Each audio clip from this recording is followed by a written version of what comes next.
Exco Pemuda MCA pada hari ini telah membincangkan beberapa perkara ya, termasuk isu terkini ya, yang mana Yang Berhormat Datuk Seri Muhammad Nazri, Menteri di Jabatan Perdana Menteri, telah membuat kenyataan terbuka yang dianggap telah menyinggung perasaan parti MCA. Pada hari ini perkara itu dibincangkan secara panjang lebar dan pemuda ataupun Exco Pemuda berasa kesal di atas kenyataan yang telah dikeluarkan oleh Datuk Seri Nazri. Dan kita dapati rata-rata ahli MCA, khususnya pemuda, berasa hampa dan tidak puas hati dengan kenyataan ini yang dianggap telah menyinggung perasaan ahli-ahli parti kita. Dan kami berasa perkara ini tak sepatutnya berlaku, kerana semangat musyawarah BN itu patut diutamakan. Dan hubungan akrab UMNO, MCA, MIC tidak sepatutnya diibaratkan dalam bentuk yang begitu, yang menyebabkan maruah parti kita terjejas ya.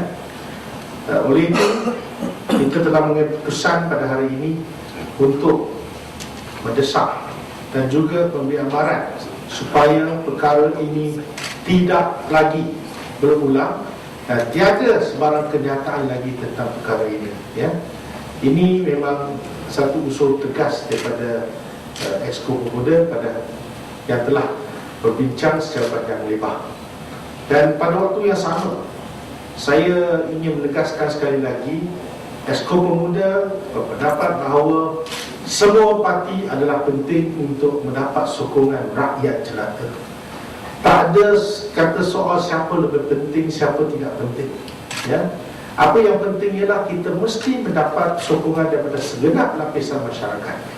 Parti MCA yang sejak kemerdekaan, sebelum kemerdekaan, mewakili kaum Cina untuk rundingan kemerdekaan sehinggalah hari ini.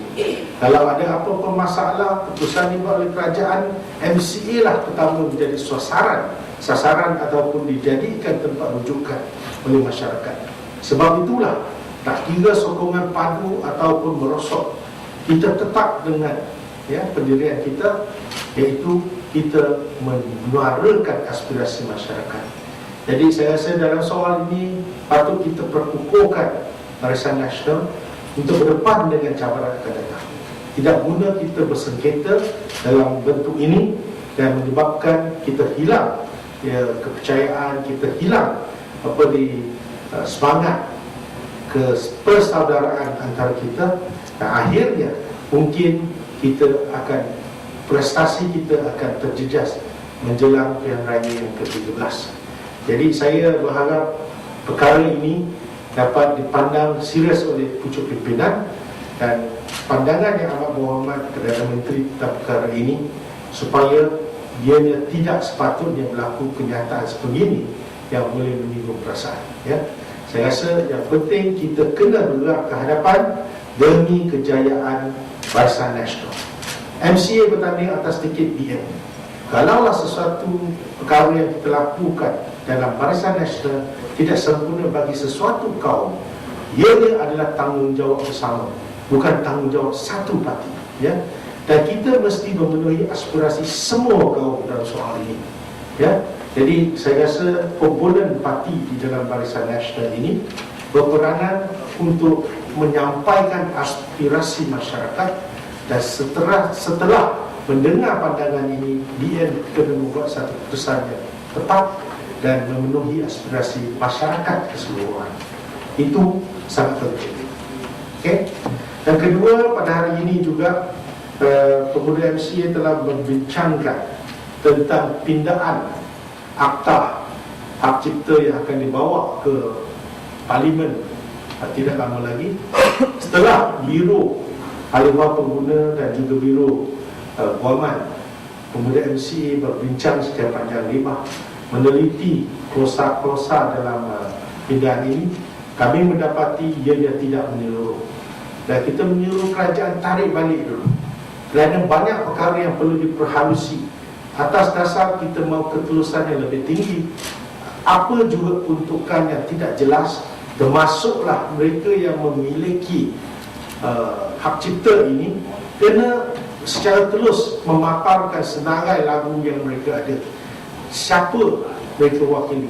Ini semua soal ketulusan dan kita tidak boleh buat secara kata orang grey, ya. Tak ada pertikaian kemudian hari. Saya rasa ini yang pertama. Kedua, tentang download lagu, ya. Kalau tindakan boleh diambil terhadap mana-mana pihak, saya rasa saya berasa khawatir kerana ianya akan mendatangkan akibat yang tidak baik, implikasi buruk semasa pelaksanaan. Dan kita perlu berwaspada. Yang ketiga, selama ini kita telah banyak berbincang tentang apa yang dikatakan keadilan sejagat. Kalau mereka yang diminta membayar terpaksa berdepan dengan 7-8 pertubuhan yang masing-masing kata dia mewakili sekian kumpulan, ini kata dia ada kumpulan ini diwakili, sampai bila pun kita tak habis nak menjelaskan soal royalty. Perlu ada satu mekanisme untuk mengawal secara elok. Jadi saya rasa inilah pandangan yang diketengahkan oleh pemuda tentang perkara ini. Dan ketiga, apa yang saya nak sampaikan pada hari ini ialah tadi kita juga membincangkan soal di Sabah. Dan Ketua Pemuda Sabah telah menyampaikan, ya, pandangan dari orang Sabah, khususnya parti MCA di Sabah dan pemuda MCA di Sabah yang mencakupi semua bahagian, ya. Dan saya rasa sejak 2004, 2008 kita telah bertanding dan menang, dan sehingga hari ini pembantu menteri jawatan diberikan kepada saudara Datuk Menku.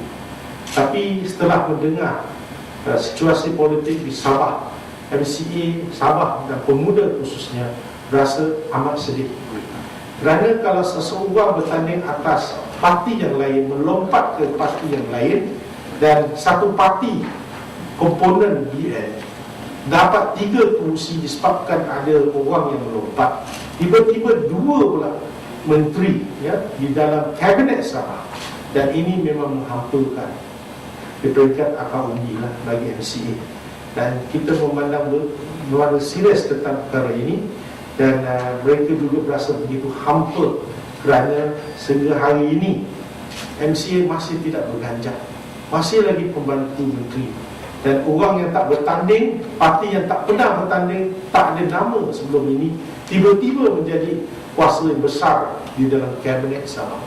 Dan saya berharap pucuk pimpinan dapat meneliti perkara ini, kerana ini memang menyakitkan hati ahli parti khususnya pemuda di Sabah.